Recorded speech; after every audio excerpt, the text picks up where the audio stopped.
Dalam nama Bapa dan Putra dan Roh Kudus. Amin.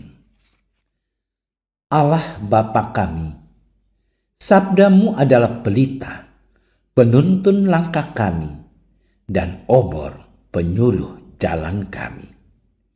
Kami ingin membaca dan merenungkan sabdamu. Bersabdalah ya Tuhan, hamba-Mu mendengarkan. Penuhilah hati kami dengan sabdamu. Sabdamu adalah kebenaran. Bersihkanlah pikiran kami dari keinginan yang menyesatkan. Bukalah diri kami agar dapat mendengarkan sabdamu.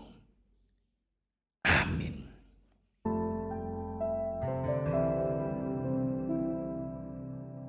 Dalam amanat perpisahannya, Yesus berkata kepada murid-muridnya, "Aku berkata kepadamu, sesungguhnya segala sesuatu yang kamu minta kepada Bapa akan diberikannya kepadamu dalam namaku. Sampai sekarang kamu belum meminta sesuatu pun dalam namaku. Mintalah, maka kamu akan menerimanya, supaya penuhlah sukacitamu. Semuanya ini kukatakan kepadamu dengan kiasan. Akan tiba saatnya, aku tidak lagi berkata-kata kepadamu dengan kiasan, tetapi terus terang memberitakan Bapa kepadamu. Pada hari itu, kamu akan berdoa dalam namaku. Dan tidak aku katakan kepadamu bahwa aku meminta bagimu kepada Bapa, sebab Bapa sendiri mengasihi kamu, karena kamu telah mengasihi aku dan percaya bahwa aku datang dari Allah. Aku datang dari Bapa dan aku datang ke dalam dunia. Aku meninggalkan dunia pula dan pergi kepada Bapa." Demikianlah sabda Tuhan.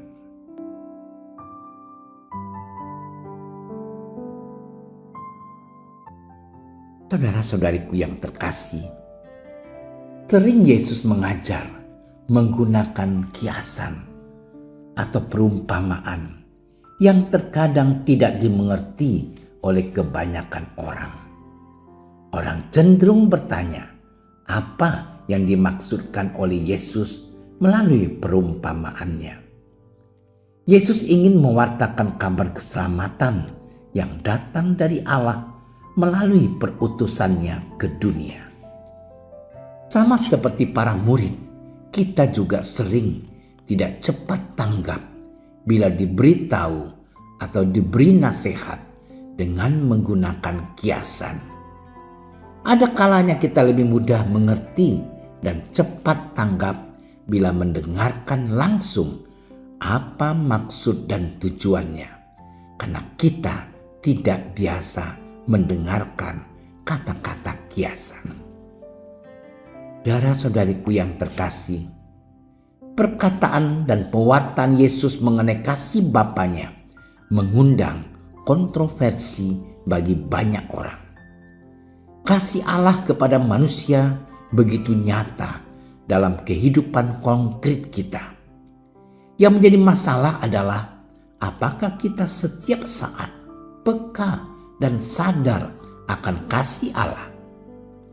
Allah mengasihi kita bukan berarti Dia akan selalu memberikan pengalaman yang menggembirakan hati kita saja, melainkan juga akan memberi pengalaman yang menantang kita untuk berani bersaksi bahwa Yesus adalah Putra Allah. Saudara-saudariku yang terkasih, bila seseorang berhadapan dengan orang yang dikasihi dan yang mengasihinya, apa kira-kira yang diminta? Mungkin dia akan meminta supaya perjumpaan mereka jangan berakhir. Sebab orang yang dikasihi itu sendiri adalah sebuah anugerah. Itulah yang dialami oleh para murid sehingga mereka belum meminta apa-apa dari Yesus. Baru ketika ada jarak dan ruang, para murid meminta agar kasihnya tetap tinggal, dan Yesus mengabulkannya dengan mengaruniakan Roh Kudus. Saudara-saudariku yang dikasihi Tuhan, dengan kehadiran Roh Kudus, para murid akan mengalami dikasihi oleh Allah sendiri, sebagaimana Yesus alami. Kuasa Allah dalam Roh Kudus itu menggerakkan mereka untuk bersekutu dalam doa dan bertekun mewartakan Allah yang penuh kasih. Kuasa kasih itu dapat juga hadir dalam diri siapapun yang mengasihi Allah dan mencari Dia dengan penuh kerinduan. Saudara-saudariku yang dikasihi Tuhan, kita diundang untuk meminta kuasa kasih itu, yang tidak lain adalah Roh Kudus sendiri. Kuasa kasih itu diberikan kepada orang-orang yang dikasihi dan yang mengasihi Allah. Kuasa kasih ini tidak dapat dibeli dan ditukar dengan uang atau barang apapun. Kuasa kasih itu diberikan dengan cuma-cuma, hanya dapat dimohon dengan rendah hati dan penuh cinta. Semoga perjalanan hidup kita sebagai murid Yesus senantiasa selalu dalam penyertaan kuasa kasih Tuhan. Tuhan memberkati kita. Tuhan Yesus, biarlah hanya nama-Mu saja yang kami muliakan dalam pengalaman hidup kami sehari-hari. Ajarilah kami untuk selalu mengandalkan bantuan Roh Kudus-Mu dan memohon kehadiran kuasa kasih-Mu dalam hidup ini. Sebab hanya karena bimbingan dan kemurahan hati-Mu yang penuh kasih itu, kami dapat melayani Engkau dan sesama. Doa ini kami haturkan karena Engkaulah Juru Selamat kami, kini dan untuk selama-lamanya. Amin. Kami berdiri di hadapan-Mu, ya Roh Kudus, pada saat kami berkumpul di dalam nama-Mu. Bersama-Mu sendiri yang membimbing kami, membuat diri-Mu nyaman berdiam di hati kami. Ajarilah kami jalan yang harus kami tempuh dan bagaimana kami harus mengikuti jalan itu. Kami lemah dan berdosa. Jangan biarkan kami mendukung kekacauan. Jangan biarkan kebodohan menuntun kami ke jalan yang salah. Jangan pula keberpihakan mempengaruhi tindakan-tindakan kami. Kiranya kami menemukan di dalam Engkau kesatuan kami, agar kami boleh berjalan bersama menuju kehidupan abadi dan tidak menyimpang dari jalan kebenaran dan apa yang benar. Semua ini kami mohon kepadamu yang berkarya di setiap tempat dan waktu dalam persekutuan dengan Bapa dan Putra untuk selama-lamanya.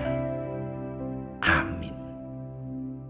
Bapa kami yang ada di surga, dimuliakanlah nama-Mu.